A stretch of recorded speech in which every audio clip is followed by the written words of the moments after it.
तो ओम माथुर कह रहे हैं उन्हें कोई चिंता नहीं है और सारी चिंताओं के बादल इस वक्त गहलोत सरकार पर मंडरा रहे हैं, क्योंकि बात यह है कि उन्हें बहुमत भी साबित करना होगा, विधायकों को एकजुट भी रखना होगा। और इधर सचिन पायलट क्या बीजेपी जाने वाले हैं? हम इन तमाम मसलों पर चर्चा करेंगे। हमारे साथ बीजेपी के प्रवक्ता सुधांशु त्रिवेदी जी जुड़ गए हैं। बहुत बहुत स्वागत है आपका सुधांशु जी। और कांग्रेस की ओर से प्रवक्ता हमारे साथ आलोक शर्मा जुड़ गए हैं। आलोक जी, आपका भी बहुत बहुत स्वागत है।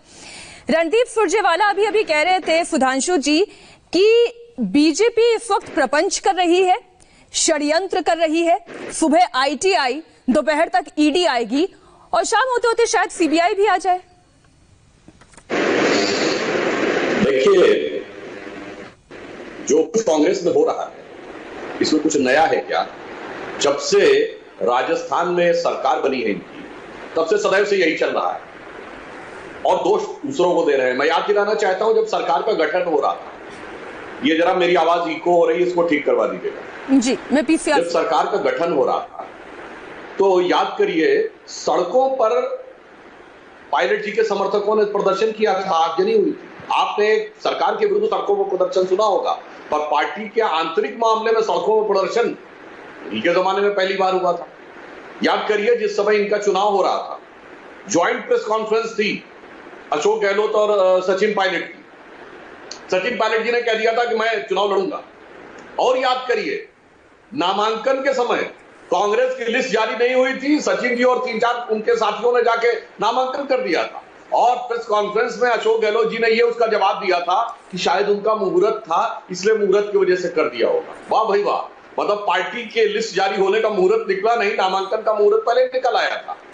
तो जो कुछ इनके यहां चल रहा था, और उससे पहले सारी मेहनत सचिन पायलट ने की थी प्रदेश अध्यक्ष के रूप में, फिर मुख्यमंत्री बन गए ये, तो सारा अंतर्विरोध तो पहले से ही चल रहा था। आप याद करिए, ये कोई नई बात थोड़ी है। अरे साहब, कबीरदास बहुत पहले कह गए कि चलती चक्की देख के दिया कबीरा रोए और दो पाटन के बीच में साबुत बचे न कोई। तो सारा का सारा इनका अंदरूनी मामला है, सारी समस्या इनकी अंदरूनी है। आरोप प्रत्यारोप भाजपा के ऊपर लगा रहे हैं। अब आप बताइए, अभी आरोप लगा रहे हैं कि सरकारी एजेंसी का दुरुपयोग हो रहा है। अरे यही तो मुद्दा यहां बना है कि आपने स्पेशल ऑपरेशन ग्रुप बनाकर अपने ही मुख्यमंत्री से को पूछताछ के लिए बुला रहे हैं। गजब का तर्क है भाई। मतलब मुख्यमंत्री के अंडर में जो विभाग है वो उप मुख्यमंत्री को जवाब तलब के लिए बुला रहा है और आरोप भाजपा के ऊपर लगा रहा है। तो ये पहले जवाब दे दें कि आपके यहाँ की एजेंसी क्यों आपके मंत्री और उनको कर रही, और जो आप कहेंगे बाकी सबको कर रहे हैं। तो पहले आया है सचिन पायलट के विरुद्ध नोटिस, वो तो उसके बाद हड़बड़ाकर 16-17 लोगों को किया है। और जवाब में क्या बोले अशोक गहलोत जी, वो मेरे विरुद्ध भी करना चाहे तो करे। ऐसा आपने कभी सुना है? ये एसओजी कोई कॉन्स्टिट्यूशन बॉडी है क्या? ठीक है सुधांशु जी, आलोक शर्मा जी से इस सवाल का जवाब ले लेते हैं जी। मैं एक वाक्य पूरा कर दूं। जी जी। कभी ऐसा होता है कि मुख्यमंत्री के एग्जीक्यूटिव ऑर्डर से बनी हुई कोई जांच संस्था मुख्यमंत्री की जांच करेगी? यह हास्यास्पद जवाब कांग्रेस की पार्टी के लोग ही दे सकते हैं। इसलिए मेरा मानना है वो अपने अंदर झांके और तब उसके बाद दूसरे पे आरोप करें। जी आलोक जी, छलनी अगर ये सुई से कहती है कि देख तेरे पेट में छेद, तो ये बात बड़ी अजीब लगती है। अब आपकी पार्टी में वर्चस्व की जंग है, आपकी पार्टी में गुटबाजी है। इस वक्त जहां पर कांग्रेस को एकजुट होकर बीजेपी से लड़ना चाहिए था, कांग्रेस से लड़ रही है। देखिए, कहीं पर कोई लड़ाई नहीं है। और जो कहावत आप कह रही हैं वो ये है कि छाछ तो छाछ बोले ही, छलनी भी बोले।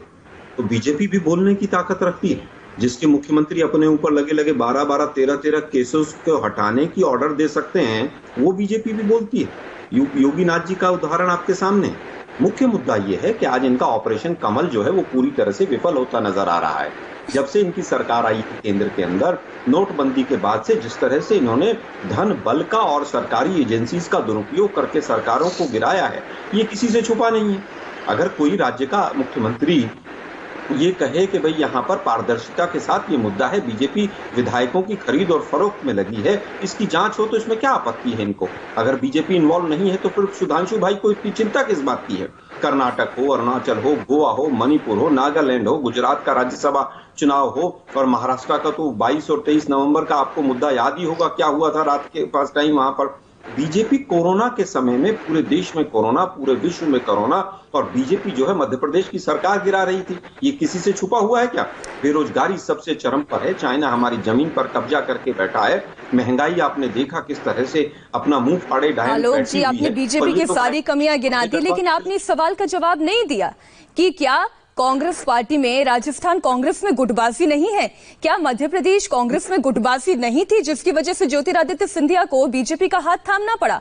आप अपनी ही पार्टी के सीनियर लीडर की अगर बात नहीं सुन रहे, यानी कहीं तो दिक्कत है। देखिए मीनाक्षी जी, किस पार्टी में गुटबाजी नहीं होती? ब्लॉक लेवल से लेकर केंद्रीय स्तर तक गुटबाजियां होती हैं। राजनीति में लोकतंत्र के अंदर अपने ग्रुप बनाना, अपनी अस्तित्व को दिखाना, ये किसी पार्टी के अंदर ऐसा नहीं है कि नहीं पर होता है। लेकिन आपने कहा ज्योतिरादित्य सिंधिया जी को 8 प्रमोशंस मिले 15 साल के अंदर।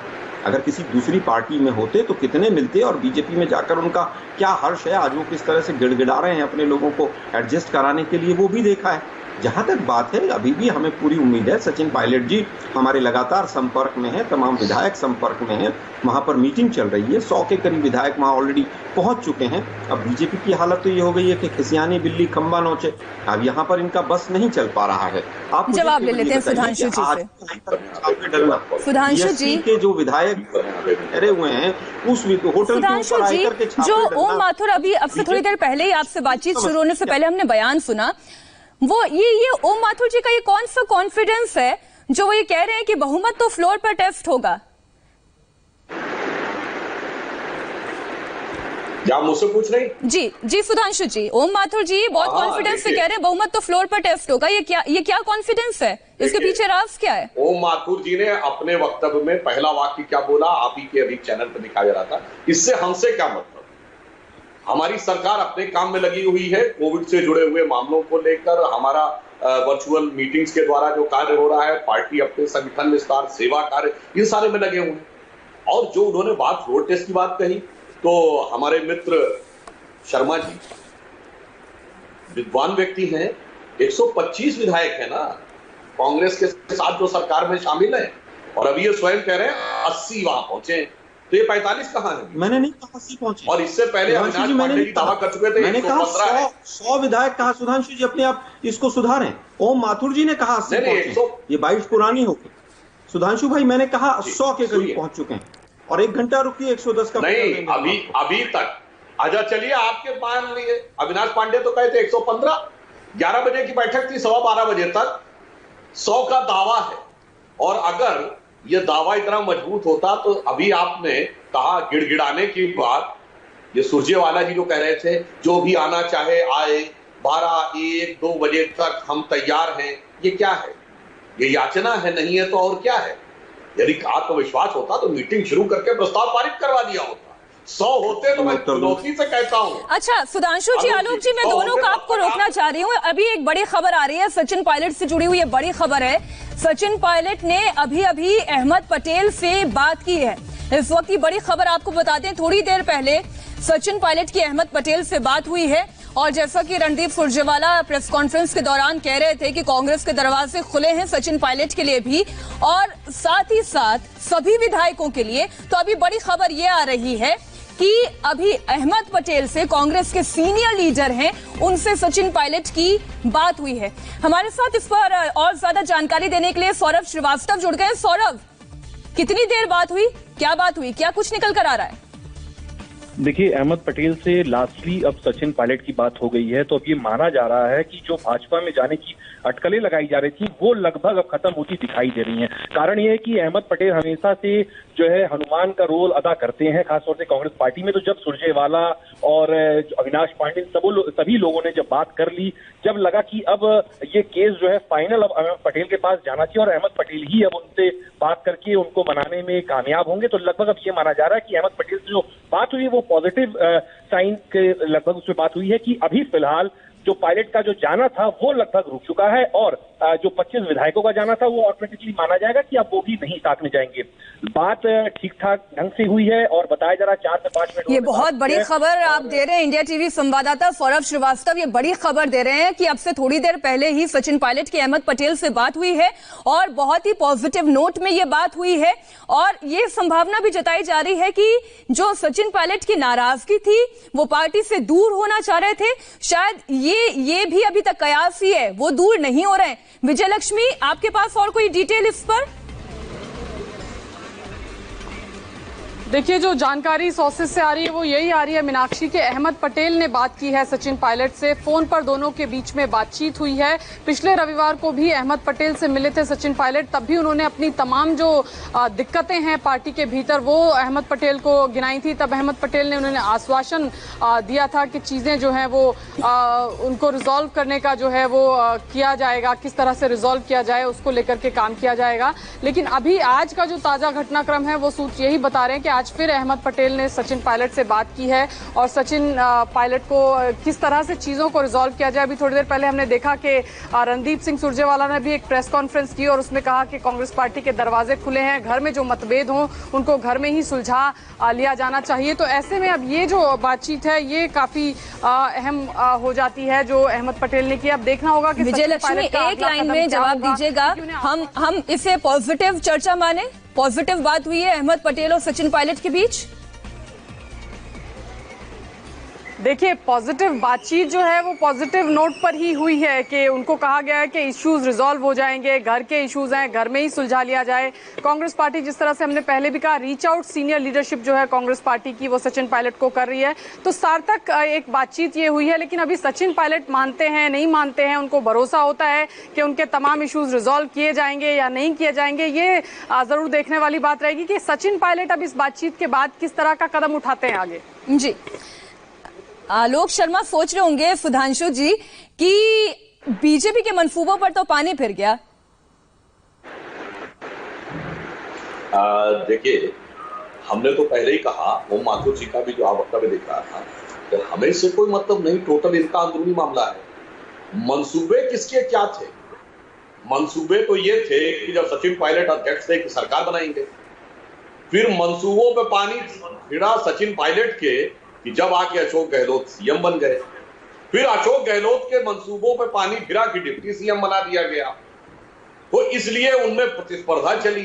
अब जो स्पेशल ऑपरेशन ग्रुप हुआ है और जिसने सबकी पूछताछ की है, तो मंसूबे तो ये थे कि सचिन पायलट को दबा लेंगे। अब मंसूबे ये हो गए कि सचिन पायलट ज्यादा उभर के सामने आ गए।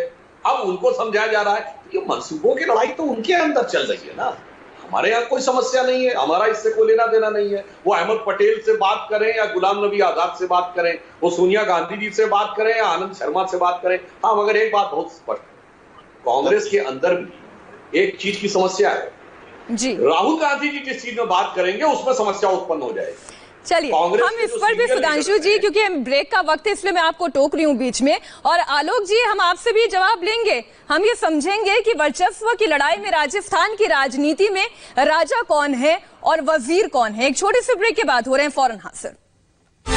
बड़ी खबर यह है कि सचिन पायलट अड़े हुए हैं, कांग्रेस मनाने में जुटी हुई है। और इस बीच जयपुर से बड़ी अपडेट आपको ये देते हैं कि कांग्रेस विधायक दल की मीटिंग अभी तक शुरू नहीं हुई है। पहले सुबह खबर आई 10:30 बजे का वक्त था, फिर महेश जोशी को हमने सुना, राजस्थान कांग्रेस के बड़े नेता, उन्होंने कहा 11 बजे का वक्त है। और अब 2 घंटे बीत चुके हैं, लेकिन विधायकों के आने का सिलसिला भी जारी है और इंतजार भी जारी है। अभी तक 95 विधायकों के पहुंचने की खबर है। संवाददाता मनीष भट्टाचार्य हमारे साथ जयपुर से जुड़े हुए। मनीष, कितने विधायक पहुंचे हैं और कितने विधायकों के और आने की संभावना है? देखिए, जो हमारे पास जो खबरें आ रही हैं सोर्सेज से, वो 95 विधायक अभी फिलहाल मुख्यमंत्री आवास पर पहुंच गए हैं। इसमें से सबसे बड़ी बात यह है कि 17 ऐसे नाम हैं जो पहले भी नहीं आए थे और आज भी विधायक दल की बैठक में शामिल नहीं हुए हैं। निर्दलीय विधायकों की बात एक सबसे बड़ी निकल के आ रही है, जिसमें 5 निर्दलीय विधायक तो यहाँ पर पहुंच गए हैं, लेकिन 3 ऐसे निर्दलीय विधायक जो कि कांग्रेस की संबद्धता सूची से हटा दिए गए थे, वो फिलहाल पायलट खेमे में पहुंच गए हैं। तो कुल मिलाकर अभी ये एक आंकड़ा है जो कि मुख्यमंत्री आवास में जो तमाम विधायकों का पहुंचने का है और धीरे धीरे और भी विधायक आ भी रहे हैं और अभी विधायक दल की बैठक शुरू नहीं हुई है, क्योंकि कुछ देर पहले कैबिनेट मंत्री प्रताप सिंह खाचरियावास ने कहा था कि गणना और नक्षत्रों के हिसाब से देखा जा रहा है, उसी के आधार पर ही हम इस बैठक को शुरू कर रहे हैं। नक्षत्र हमारे हिसाब से हैं, लिहाजा 12 बजे का वक्त मुकर्रर किया गया है कि विधायक दल की बैठक शुरू की जाएगी। लेकिन अभी अब 12:30 बजने को हैं और अभी फिलहाल बैठक शुरू नहीं हुई है। इंतजार किया जा रहा है क्योंकि कुछ देर पहले जो दिल्ली से जो 3 नेता आए थे उन्होंने प्रेस कॉन्फ्रेंस भी करी है और कमोबेश ये बात जरूर सामने आई थी कि एक मौका जरूर है अभी बचा हुआ है कि सचिन पायलट को किसी तरीके से मनाया जाए। उसका कारण ये भी है कि जितने भी स्टेटमेंट पायलट की तरफ से आए हैं वो फिलहाल पायलट के स्टाफ की तरफ से आए। सचिन पायलट का कोई ऑफिशियल स्टेटमेंट नहीं आया। शायद यही वजह है कि वेट किया जा रहा है, थोड़ी बहुत मंत्रणा की जा रही है और अभी भी इंतजार किया जा रहा है। और जो विधायक अभी भी मुख्यमंत्री आवास नहीं पहुंचे हैं उनको भी अप्रोच करने की कोशिश की जा रही है कि आखिरकार वो आएंगे या फिर नहीं आएंगे। ठीक है मनीषा, बने रहिए, नजर आप लगातार बनाए रखें। आलोक जी, आप भले बीजेपी को कितना दोष दें कि वो आपकी सरकार को गिराने की, तोड़फोड़ करने की कोशिश कर रही है, लेकिन जितने भी घटनाक्रम है उससे बार बार सवाल यही उठता है कि कहीं कमी कांग्रेस की लीडरशिप में तो नहीं, या फिर आपके जो क्षेत्रीय नेता है वो खुद इतने मजबूत हो गए कि वो आला कमान की सुनते ही नहीं। आज सचिन पायलट अगर नाराज हैं तो इसके पीछे वजह क्या है? लीडरशिप तो लगातार कोशिश में बात करने की, लेकिन वो नहीं मान रहे। मीनाक्षी, देखिए, नाराजगी कहीं पर भी हो सकती है। अभी मैं सुधांशु भाई को सुन रहा था, उत्तर प्रदेश की शायद घटना भूल गए, वो योगी जी कैसे बने थे और लखनऊ के गेस्ट हाउस का कमरा और वेंकैया नायडू और योगी जी की लगभग कई घंटों तक की मीटिंग कमरा नंबर 123 में फर्स्ट फ्लोर पे हुई थी। ये चीजें चलती रहती हैं, कोई भी राजनीतिक दल है। सचिन पायलट जी हमारे हैं। अभी आप ही के संवाददाता ने बताया कि अहमद पटेल जी से उनकी बातचीत हुई है और काफी पॉजिटिव नोट पर बातचीत हुई है और मनीष भाई भी वहीं पर खड़े हुए हैं। मैं उनकी बात को पूरी सिरे से नहीं नकारूंगा, लेकिन कहीं ना कहीं मनीष भाई की बात में थोड़ा उसमें 101 विधायक वहां पर लगभग पहुंच चुके हैं और 13 जो इंडिपेंडेंट हैं उसमें से 8 पहुंच चुके हैं, जबकि मनीष भाई बता रहे हैं 5 पहुंच चुके हैं। मुझे लगता है ये जो लड़ाई है इसमें कहीं पर भी कोई व्यक्तिगत लड़ाई नहीं है। राजस्थान की जनता और राजस्थान को किए गए मुद्दे जो हैं वो सबसे बड़े हैं हमारे लिए। सीएम, डिप्टी सीएम और ये तमाम चीजें किसी भी पार्टी और दल में चलती रहती हैं। उत्तर प्रदेश के अंदर 2-2 डिप्टी सीएम बनाए गए, वो क्यों बनाए गए आज उसका चर्चा का विषय नहीं है।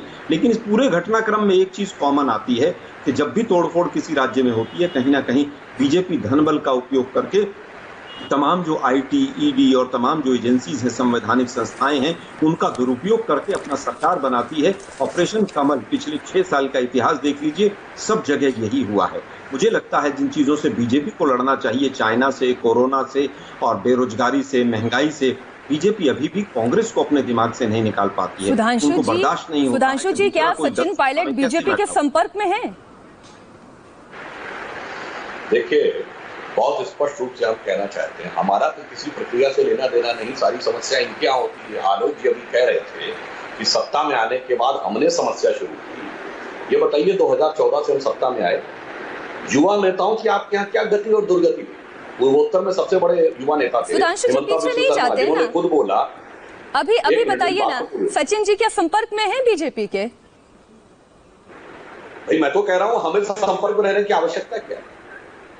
द्वंद इनके बीच में आप माथुर जी फिर क्यों कह रहे हैं कि लंबी लड़ाई है? उसका क्या तात्पर्य है सुधांशु? अब मैं आप लंबी कहानी है, अभी तो फ्लोर टेस्ट तक। सुधांशु भाई बताइए क्या है उसका मतलब? जी जवाब ले लेते हैं, सुधांशु जी कहें। अब मैं एक बात कहूँ आलोक जी, आपने कहा कि 100 है, अगर 100 होते तो उसके बाद आप अभी संवाददाता बता रहे हैं कि मुहूर्त खोजा जा रहा है कि कब बैठक शुरू हो। अरे मुहूर्त विचार किया जाता है बैठक की घोषणा करने से पहले, कितने बजे बैठक शुरू की जाएगी। ये नहीं होता है कि सभा स्थल पे पहुंच गए उसके बाद अब मुहूर्त का इंतजार हो रहा है। जनाब अब तक तो फ्लोर टेस्ट की घोषणा कर दी होती मुख्यमंत्री ने, अगर विश्वास होता। विधानसभा अध्यक्ष भी आपके हैं, सरकार भी आपकी है, सीधे विश्वास मत का प्रस्ताव ही ले आते। नहीं हिम्मत पड़ रही ना, ये यथार्थ है। और जो आरोप भाजपा के ऊपर है, मैं सिर्फ एक उदाहरण याद दिलाना चाहता हूँ। हेमंत बिस्व शर्मा आपके पूर्वोत्तर के सबसे बड़े युवा नेता थे। उन्होंने क्या बोला कि जब राहुल गांधी से मिलने गए तो वो कुत्ते को बिस्कुट खिला रहे थे, इसमें भाजपा का दोष है। अरुणाचल के मुख्यमंत्री कोलिको फुल जिन्होंने आत्महत्या कर दी, उन्होंने बाद में कहा कांग्रेस के सीएम थे, कहा 2 साल तक उनको दिल्ली में मिलने का समय नहीं मिला, इसमें भाजपा का दोष है। अच्छा सुधांशु जी, फिर सतीश पूनिया इतने बड़े नेता राजस्थान के, वो सचिन पायलट की तरफ से क्यों बोल रहे हैं? वो ये क्यों कह रहे हैं कि सचिन को विलन साबित करना चाहते हैं अशोक गहलोत? देखिए ये पुनिया जी क्या बोल रहे हैं? ये तो सचिन जी की तरफ से खुद बोला जा रहा है।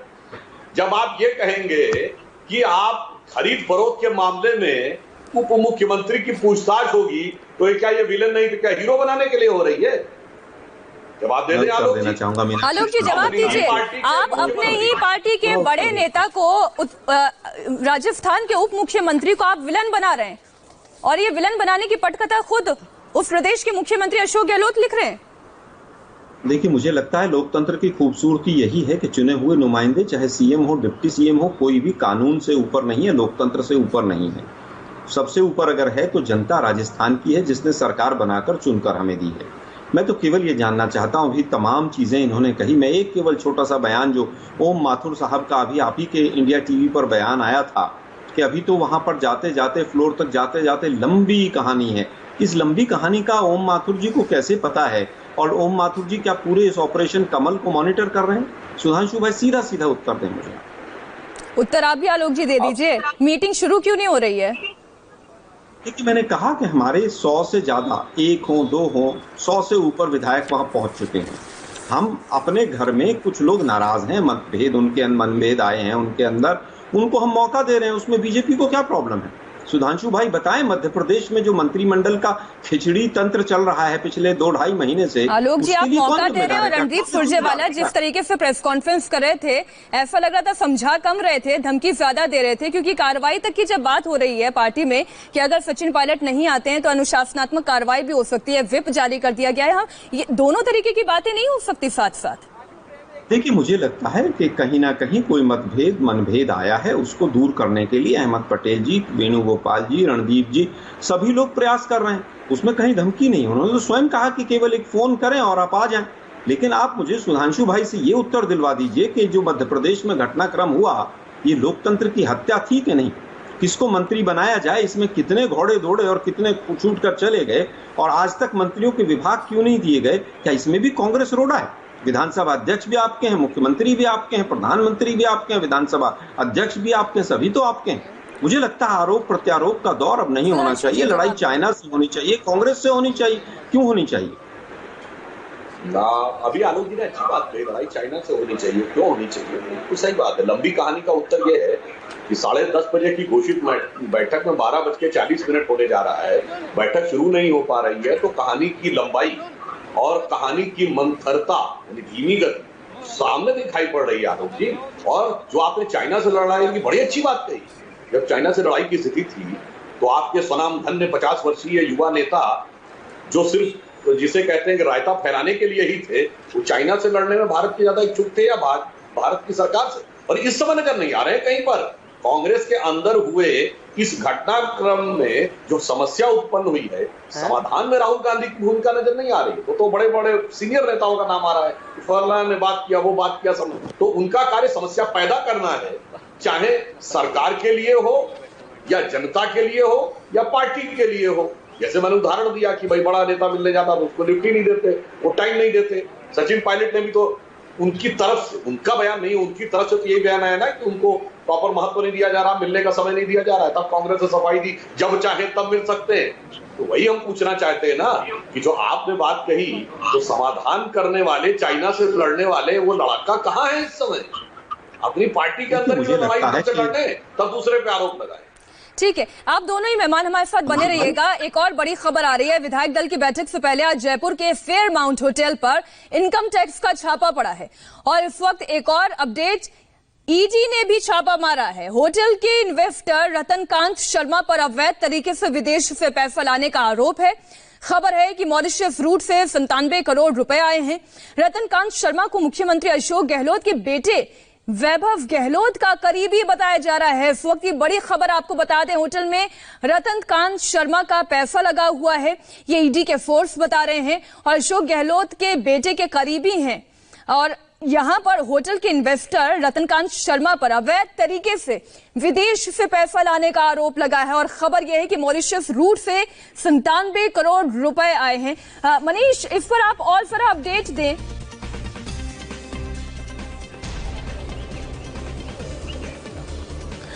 देखिए बिल्कुल ये चौतरफा हमला है और ईडी पहले तो आईटी पहले ही सर्च कर रही थी, उसके बाद ईडी भी पहुंच गई फेयरमाउंट होटल। मीनाक्षी मैं बताऊं कि ये वो होटल है जो जिसके लिए तय किया गया था कि जैसे ही विधायक दल की बैठक होगी उसके बाद जो तमाम विधायकों की बाड़ेबंदी होगी वो इसी होटल में होगी, यानी यहाँ पे जो विधायक दल की बैठक में विधायक मौजूद रहेंगे वो इसी होटल में जाएंगे। लेकिन उससे पहले ही सुबह वहां पर इनकम टैक्स की रेड पड़ी और ईडी पड़ी। और इस होटल के बारे में थोड़ा मैं इतिहास आपको बता दूं, अशोक गहलोत के जो बेटे हैं वैभव गहलोत वो इस होटल में पार्टनरशिप में मौजूद हैं और यही वजह थी कि सबसे सुरक्षित इसी होटल को माना गया था कि अगर बाड़ेबंदी में इन विधायकों को इस होटल में रखा जाएगा तो कहीं ना कहीं इन विधायकों को सुरक्षित रखा जा सकता है। और अभी फिलहाल ईडी और इनकम टैक्स वहां पर पहुंच गई है।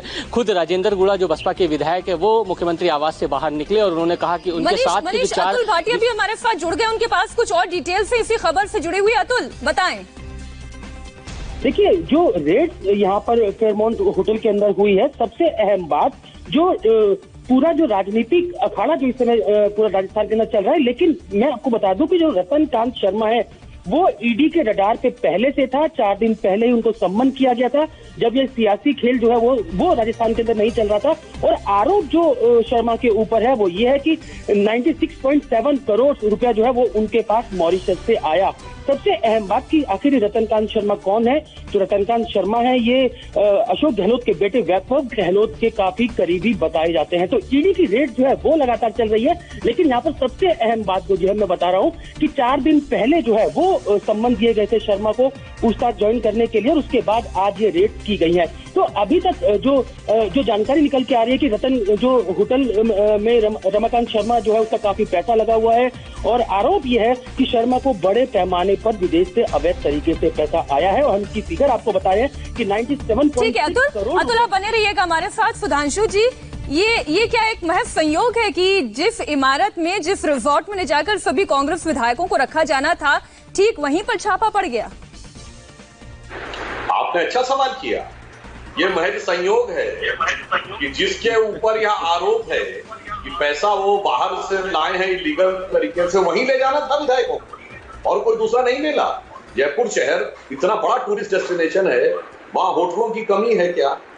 अब एक और बात आप समझिए, इन्फोर्समेंट डायरेक्टर या डायरेक्टरेट या प्रवर्तन निदेशालय कोई ऐसी संस्था नहीं है कि जाके पुलिस में एफआईआर दर्ज हुई और सीधे पहुंच गए।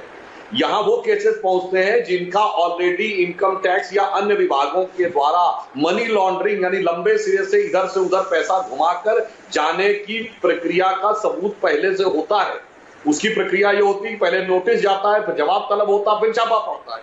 और अगर देखें तो आपके संवाददाता ने भी ये बताया कि 4 दिन पहले जवाब तलब हुआ था। तो यहाँ ऐसी चीज है कि अचानक पहुंच जाए। तो संयोग तो ये पूछिए ना कि जिसपे ईडी की बात चल रही थी, ऑलरेडी प्रक्रिया चल रही थी, वहीं पर आपको मिला जगह ले जाने का विधायकों। आलोक जी पहली बात तो स्वस्थ लोकतंत्र में ये विधायकों का रिजॉर्ट टूरिज्म ही हमें समझ में नहीं आता, ये तो आप समझाइए ही। और यहाँ तो सुधांशु जी कह रहे हैं ये तो संयोग, आप बताएंगे जिस इमारत में आप अपने विधायकों को सुरक्षित रखने वाले थे उस इमारत की नींव ही हिला दी गई। देखिए मुझे लगता है कि कर्नाटक के गुजरात के विधायक जब कर्नाटक किसी रिजॉर्ट में जाते हैं उसके मालिक के यहाँ इनकम टैक्स और ईडी और सीबीआई सब पहुंच जाते हैं। आपको याद होगा इसी जयपुर में लोकसभा चुनाव से पहले 1 महीने पहले प्रियंका वाड्रा जी को, रॉबर्ट जी को, सबको बुलाया गया था और लोकसभा का चुनाव समाप्त हो गया और ईडी का कोई नोटिस उनको नहीं गया। सब संयोग है। ये पिछले 4 दिन से घटनाक्रम चल रहा था और फिर ईडी का नोटिस आ गया। 4 दिन पहले नोटिस आया था, पता नहीं कौन सी डेट का। ये तो बैक डेट में हाईकोर्ट जजेस के ट्रांसफर करने में मास्टर रहे हैं, ये तो बैक डेट में कौन कौन से काम कर सकते हैं नहीं पता। मुझे लगता है कि पूरा देश देख रहा है और बीजेपी केवल आंख बंद करके शत्रुमुर्ख की तरह ये समझ रही है कि पूरा देश जो है इनको समझ नहीं रहा।